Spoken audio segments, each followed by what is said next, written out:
ऐसी कळवळ्याची जाती करीला भावीन प्रीती पोटी भार वाहे त्यासी सर्वस्व ही साहे ऐसी कळवळ्याची जाती करीला भावीन प्रीती तुका म्हणे माझे तुम्हा संता भरी ओ जे ऐसी कळवळ्याची जाती करीला भावीन प्रीती विठ्ठल विठ्ठल विठ्ठल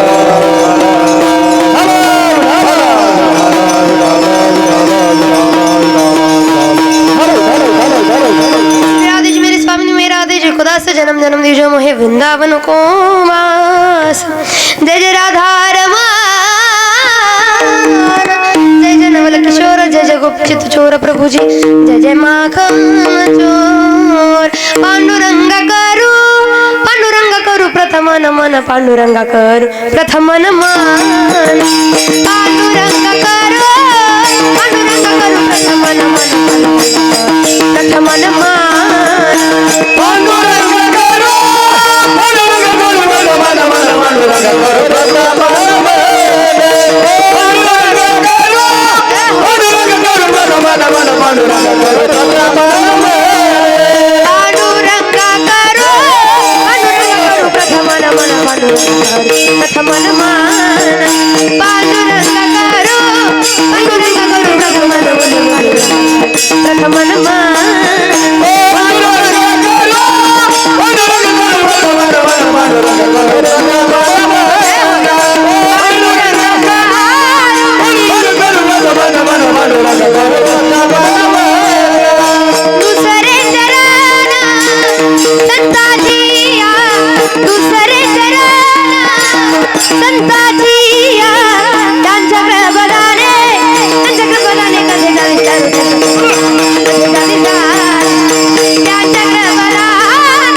त्यांच्या कृपादानी कथेचा विस्तार बाबाजी सद्गुरुदास तुका श्री गुरुचरण सरोज रज निज मन मुकर सुधारी बरन बोले मी मन जसो जोदायक बलचारी बुद्धिहीन तनु जानके सुमिरो पवन कुमार बल बुद्धि विद्या देहु मोहि हरहु क्लेश विकार ओम नमो ज्ञानेश्वरा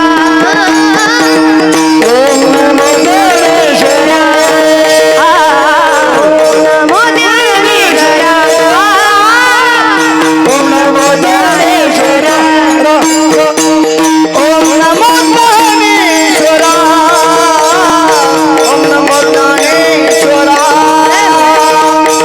ओम नमो ज्ञानेश्वरा ओम नमो ज्ञानेश्वरा ओम नमो ज्ञानेश्वरा ओम नमो ज्ञानेश्वरा ओम नमो ज्ञानेश्वरा ओम नमो ज्ञानेश्वरा ओम नमो ज्ञानेश्वरा ओम नमो ज्ञानेश्वरा ओम नमो ज्ञानेश्वरा ओम नमो ज्ञानेश्वरा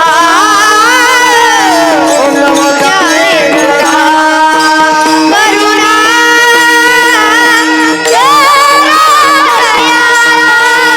करुणा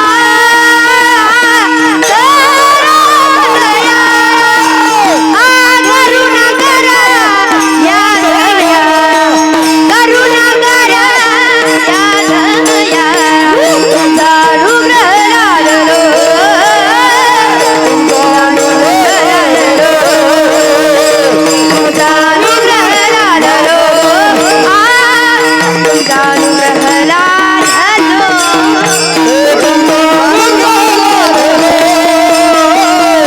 तुमचा अनुग्रह लादलो तुमचा अनुग्रह लादलो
तिचे चित्त ऐसी कळवळ्याची जाती करीला भावीन प्रीत प्रस्तुत प्राप्त प्रसंगी प्राप्त स्थळी कीर्तन रूपी सेवे करता उच्चारला अभंग महान वैष्णव भक्त विश्ववंदनीय महाराष्ट्र भूषण जिजाऊ रमण पाषाण दुंफन 5व्या वेदाचे निर्माते अखंड जनकल्याण करता आपल्या मुखारविंदातून अमृतवाणी जगाला देणारे साधू संतांचं जीवन हे जगाच्या कल्याण करत असते हे दावून देणारे अनाथांचं साधकांचं वारकऱ्यांचं ज्यांना बाप म्हटलं जातं असे असणारे जगद्गुरु जगद्वंदनीय तुकोबाराय यांचा साधा सोपा सरळ असा 4 चरणाचा अभंग मात्र 2 चरणाची आई सांगणार आहे. विठ्ठल विठ्ठल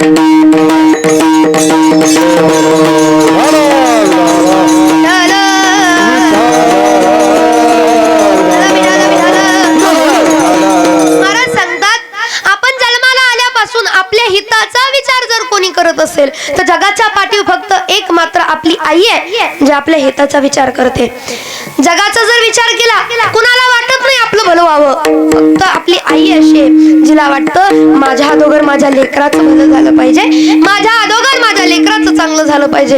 एवढं अफाट प्रेम करणारी आपली आई सतत लेकराचा विचार करते. तिच्या चित्तामध्ये लेकराशिवाय दुसरं काहीच नाही लेकराच्या हिताच्या विचाराशिवाय दुसरं काहीच नाही तिच्या चित्तामध्ये सांगतात आणि ती लेकराच्या हिताच्या ठिकाणी काय करते कळवळा करते आणि आई लेकरांवर प्रेम करत असताना निस्वार्थ भावनेने प्रेम करते. जगाच्या पाठीवर कुठेही जा लोभापोटी प्रेम करणारे लाखो भेटतील पण मनामध्ये कुठलाच लोभ न ठेवता निस्वार्थ मनाने प्रेम करणारी जगाच्या पाठीवर एक मात्र आपली आई आहे.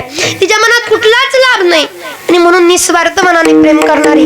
का तसं प्रेम करते कारण तिने पोटामध्ये आपला भार व्हायलाय 9 महिने 9 दिवस आपला त्रास सहन केलाय ना तिने म्हणून तिला आपल्या हिताचा कळवळा येतो म्हणतात. आणि महाराज सांगतात ज्या पद्धतीने लेकराचा भार सर्व काही भार त्याच्या आईवरती असतो ना तसा आमचा सर्व काही भार आमच्या संतांच्या पायी आहे कारण आम्ही लेकर आहोत तर आमचे संत हे आमचे माय आहेत. विठ्ठल विठ्ठल अभंगाचा शब्दशः अर्थ चिंतनाकडे वळण्यापुढे फक्त एक असो नसो भावालो तुझी आठाया तुझी आठाया कृपादृष्टी बाहे कृपादृष्टी बाहे वनकडे पंढरी आया असो नसो भावालो तुझी आठाया आलो तुझी आठाया कृपादृष्टी बाहे वनकडे पंढरी आया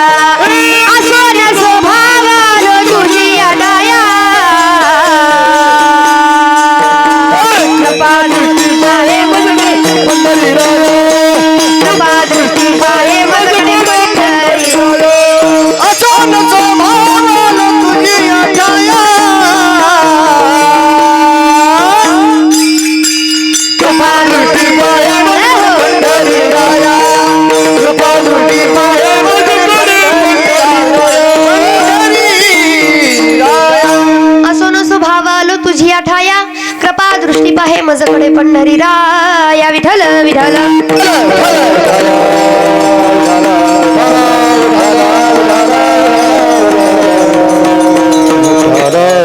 आज या ठिकाणी एकत्र येऊन आईंसाठी करतोय कारण हे कलियुग आहे.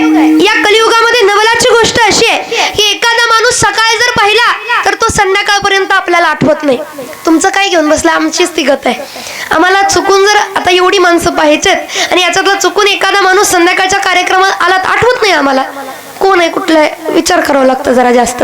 तसं सकाळ पाहिलेला माणूस आपल्याला सायंकाळपर्यंत आठवत नाही रात्रीपर्यंत आठवत नाही. मग जी व्यक्ती आपल्यातून 1 वर्षापूर्वीच निघून गेली ती आठवणार कशी महाराज. तर ती व्यक्ती आठवणीत राहण्याकरता त्या व्यक्तीविषयी प्रेम आपुलकी जिव्हाळा आपल्या मनामध्ये जर असेल तरच वर्षानुवर्ष त्या व्यक्तीची आठवण आपल्याला होऊ शकते. म्हणून आईंना जाऊन 1 वर्ष पूर्ण झालं तरी हे देशमुख परिवार आपल्या आईला विसरले नाहीत. का कारण आईविषयी असणारं प्रेम आपुलकी यांच्या मनामध्ये अजून आहे म्हणून 1 वर्ष झालं तरी आईंना विसरले नाहीत. आता तो जगाचा नियम आहे जो जन्माला आला त्याला 1 ना 1 दिवस मरावं लागणार आहे. पण मला असं वाटतं मरण प्रत्येकाला आहे 1 दिवस प्रत्येकाचा ठरलेला आहे. प्रत्येकाला जावं तर लागणार आहे पण माणसाने जायच्या अगोदर असं काहीतरी करून जावं ज्याला कळलं आपण गेलो त्याच्या डोळ्यात पाणी आलं पाहिजे. असं काहीतरी करून जावं गड्या मरावे परी कीर्ती रूपे उरावे. महाराज सुद्धा म्हणतात ना कीर्ती मागं राहील असं काहीतरी करून जा.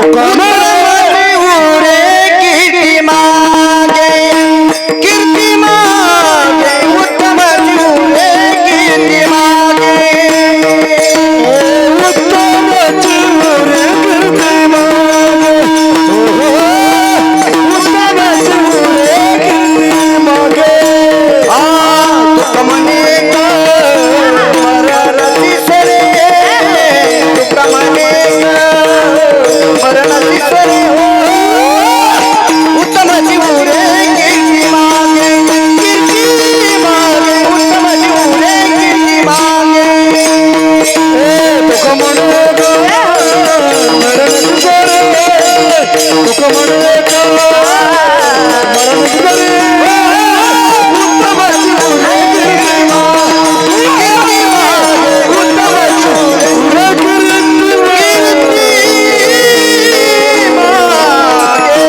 कीर्ती मरणाची सरेन उत्तम चिवरे कीर्ती मागे. आपलं कीर्ती मागं राहिली पाहिजे, नाव मागं राहिलं पाहिजे. माणसाने एवढं चांगलं जगावं गड्या, एवढं चांगलं जगावं. आपल्यासाठी नाही गाव रडलं काही फरक पडत नाही, आपल्यासाठी नातेवाईक नाही रडले फरक पडत नाही, आपल्यासाठी शेजा पाजारी नाही रडले फरक पडत नाही, पण किमान आपण जाण्याने आपल्या घरच्यांच्या तरी डोळ्यात पाणी आलं पाहिजे. एवढं तरी चांगलं जगावं गड्या माणसाने, एवढं तरी चांगलं जगता आलं पाहिजे. नाहीतर मरण प्रत्येकाला आहे. देवानी जन्म त्याच्या हातामध्ये ठेवलंय, देवाने मरण त्याच्या हातामध्ये ठेवलंय, पण या दोन्ही मधलं जे आयुष्य आहे ते तुमच्या आमच्या हातामध्ये दिलंय. का? जर आयुष्य चांगलं जगला तरच गेल्यानंतर सुद्धा लोक आठवण काढणार आहेत. म्हणून आईनं जाऊन 1 वर्ष झाली तरी हे देशमुख परिवार आईंना विसरले नाहीत. आज या ठिकाणी वर्षश्राद्ध करतायत. वर्षश्राद्ध आज सगळ्यात महत्वाचा दिवस आहे. वर्षश्राद्ध वर्षभर आपण त्यांच्यासाठी काही ना काही केलं, पण आज श्रद्धापूर्वक आपल्याला त्यांच्यासाठी प्रत्येक गोष्ट करायची. कारण आज या धर्ममंडपामध्ये जेवढं काही होईल, जे काही केलं जाईल ते सगळं त्यांना जाऊन भेटणार आहे. पुण्याची साधना करा किंवा अनेक काही करा, हे सगळं त्यांना जाऊन भेटणार आहे. म्हणून दारामध्ये हरिकीर्तन असावं. हरिकीर्तन हे पुण्याचा मार्ग आहे आणि ते जर झालं तर यांच्या पुण्यामध्ये अजून वाढ होते.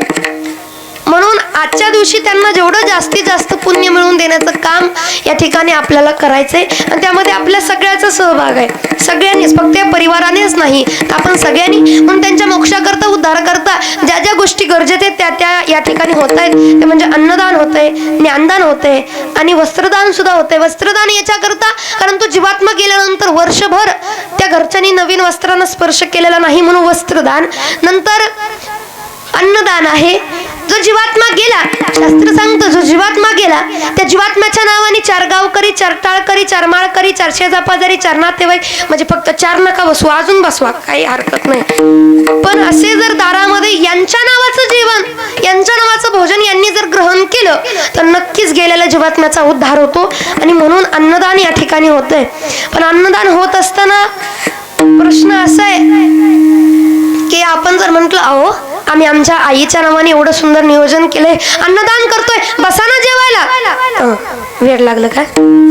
वर्षश्राद्धाचं चालत नाही. सहज लोक म्हणतात आम्हाला वर्षश्राद्धाचं चालत नाही. का हो भाऊ, त्याच्यात काय शिरलंय, काय गेलंय त्याच्यात? पण आपलं मत तसं आहे. मी तर म्हणेल इथल्यासारखं सात्विक पवित्र अन्न दुसरीकडे कुठंच मिळणार नाही तुम्हाला. का? कारण इथं कीर्तन चालू आहे, बाजूला काय चालू आहे? स्वयंपाक बनवायचं चालू आहे. हे सात्विक अन्न का म्हंटल मी?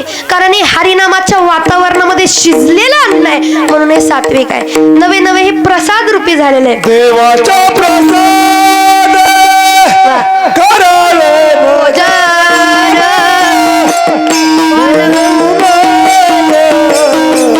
कराले भोजन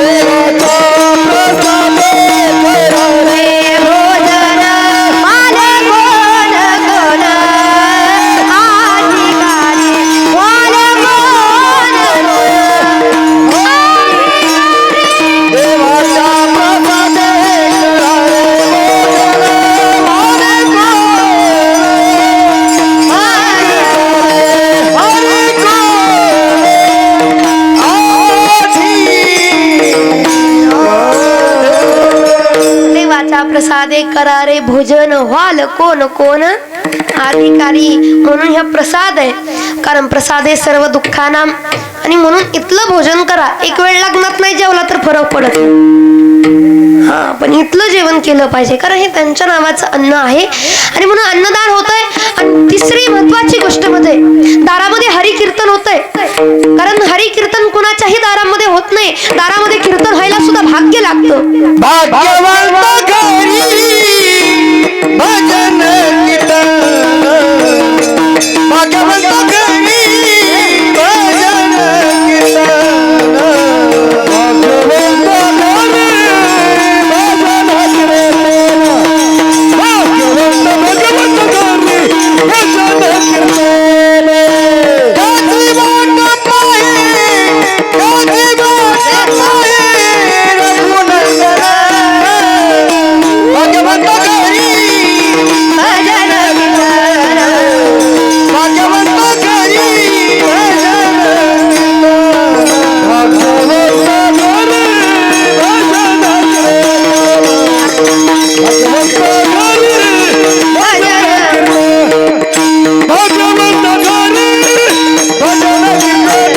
भाग्यवंत घरी भजन कीर्तन, भाग्यवंत घरी भजन कीर्तन, भाग्यवंत घरी भजन कीर्तन, त्याची वाट पाहे रघुनंदन, त्याची वाट पाहे रघुनंदन, भाग्यवंत घरी भजन कीर्तन, भाग्यवंत घरी भजन कीर्तन, त्याची वाट पाहे रघुनंदन, त्याची वाट पाहे रघुनंदन. म्हणून भाग्यवंता घरी भजन कीर्तन, भाग्यवंताच्या दारामध्ये हरी कीर्तन होतं. आता या निमित्ताने का होईना, पण आपल्या देशमुख परिवाराच्या दारामध्ये हरी कीर्तन होते. भाग्याचा दिवस आहे आणि खरंच आज वर्षश्राद्धानिमित्त कीर्तन सेवा करत आहेत. कारण आज जे काही कराल ते त्यांना जाऊन भेटणार आहे. भले गेलेला जीवात्मा किती पापी असू द्या, पण त्याच्या नावाने दारामध्ये जर हरी कीर्तन झालं तर त्याला उद्धारच आहे, त्याचा मोक्षच आहे. आणि गेलेला जीवात्मा कितीही पुण्यवान असू द्या, आजच्या दिवशी जर भावाभावानी भांडणं केली तर गेलेला जीवात्मा कितीही पुण्यवान असला तरी त्याला नरकात पडावं लागणार. म्हणून आजच्या दिवशी भांडण न करता एकत्र येऊन करणं खूप गरजेचं आहे. बरं वाटलं की असणारी दोनही मुलं त्यांची एकत्र येऊन आज आईंच्या नावाने एवढं सुंदर असं कीर्तन सेवेचं नियोजन, गोड असं सर्व काही नियोजन केलेलं आहे. नाही तर आमच्या भागात आलं तर उलट पाहायला मिळेल. भाऊ भाऊ, हा, मी पण काय कमी नाही, तू इंदोरीकर आणतो तर मी त्याच्या पुढचं आणीन, पण कीर्तन माझ्या पण दारात होणार. गेलेल्या जीवात मला काय वाटलो, अरे एकत्र तुम्हाला सांभाळलं, लहानाचं मोठं एकत्र केलं आणि आता मेल्यानंतर सुद्धा मला वाटून घेताय. म्हटलं कसं वाटेल गेलेल्या जीवात मला. बरं वाटलं की एकत्र येऊन हे देशमुख परिवार आज आईंच्या नावाने वर्षभर तिकडे मारामारी करा, काही पण करा, पण आजच्या एक दिवस जो आहे तो आजच्या एका दिवसासाठी तुम्हाला एकत्र येणं गरजेचं आहे, आईंच्या नावाने करणं गरजेचं आहे. कारण सगळ्या गोष्टी विधिवत झाल्या तरच गेलेल्या जीवात मला मोक्ष मिळणार आहे. वर्षश्राद्ध कशा करतात, कारण गेलेला जीवात्मा आणि त्या जीवात्म्याचे आपले अनेक उपकार असतात. आपल्या डोळ्या देखत म्हणा, आपल्या कळत न कळत त्यांचे अनेक उपकार आपल्यावरती झालेले असतात आणि त्या उपकाराची परतफेड म्हणून आपण तसं पाहायला गेलं तर आईच्या उपकाराची परतफेड होत नाही, पण थोडंफार या ठिकाणी काही कमी करता आलं तर कमी करण्याचा प्रयत्न करायचा. म्हणून हा अट्टहास विठ्ठल विठ्ठल.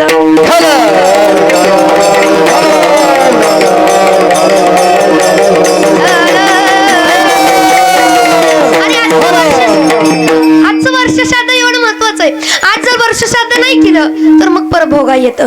जर त्यांचा उद्धार नाही करून दिला, त्यांना मोक्षाला नाही लावलं तर ते आपल्याला सुद्धा सुखात राहू देत नाहीत. सांगेन मी तुम्हाला, गेलेल्या जीवात्म्याचा, आपल्या पितरांचा, आपल्या पूर्वजांचा, आपल्या मायबापाचा, गेलेल्या प्रत्येक व्यक्तीचा जर तुम्हाला आशीर्वाद असेल ना, अख्खं गाव, अख्खं जग तुमच्या विरोधात जाऊ द्या, तुमचं कुणीच वाटोळं करू शकत नाही, कारण त्यांचा आशीर्वाद तुमच्या पाठीशी. आणि त्यांचा जर आशीर्वाद तुमच्या पाठीशी नसेल ना, अख्खं जग तुमच्यासोबत उभं राहू द्या, तुमचं कधी चांगलं होत नाही, का तर त्यांचा आशीर्वाद नाही. त्यांच्या आशीर्वादाकरता आपण करतो बघा, एक महिना त्यांच्यासाठीच असतो.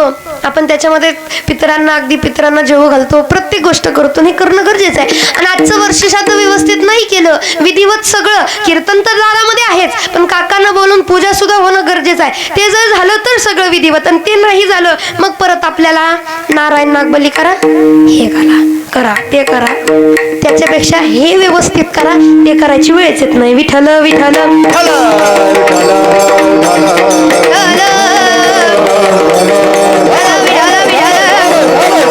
सगळ्या गोष्टी. आता मला आठवतात, मला पुढे जायचंय, पण मला आठवलं काल ज्या गावामध्ये आम्ही कार्यक्रमाला गेलो होतो त्या गावात प्रथा अशी होती, आपल्याकडे धावा कधी केला जातो? धावा कधी केला जातो? हाला दहीवडी कर. कधी धावा? तुमच्या इकडे पण 5व्या दिवशी असतो का? आता मग राहू द्या, नाही बोलत, आता नाही बोलत. त्या गावात सुद्धा असाच नियम आहे की धावा 5व्या दिवशी करतात. ते का करतात? कारण की भावकीला वगैरे मोकळं करून टाकायचं, उगा आपल्यामुळं काही नको. मी काय म्हणते, भावकीला सांगा 5व्या दिवशीच मोकळं करा, माझं काही म्हणणं नाही, पण 10व्याची जी विधी आहे का नाही, 10 पिंड देत असतात ना, ते 10व्या दिवशीच द्या, 10व्या दिवशीच द्या, तरच त्या सगळ्या जीवात्म्याचा उद्धार आहे. ते प्रत्येक विधी, मग प्रत्येक दिवसाची वेगवेगळी विधी का करून ठेवली हो? आपण जर असं केलं तर, पण प्रत्येक गावाचा वेगवेगळा नियम असतो, त्यामुळे मी काही बोलणार नाही जास्त. दुसरं म्हणजे नंतर अजून एक, धावा झाल्यानंतर काय असतो? तुमचा धावाच 5व्याला असतो तर कसं सांगावं? 13वा असतो. आणि 13व्याला आपण काय करतो? माहित आहे का नाही तुमच्या इकडं? गोडाचं करतो, बरोबर.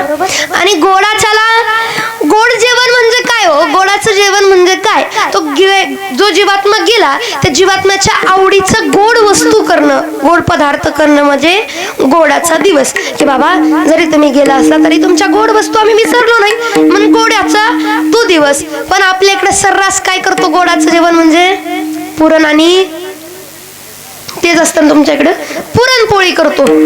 कारण अगोदरच्या लोकांचं कसं होतं, सगळ्यात जास्त आवडता पदार्थ म्हणजे कुठला होता?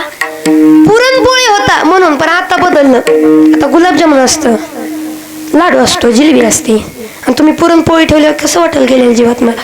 म्हणून गोडाचं म्हणजे गोडधोड त्या जीवात्म्याचं आवडीचं देणं, अशा प्रत्येक गोष्टी विधिवत.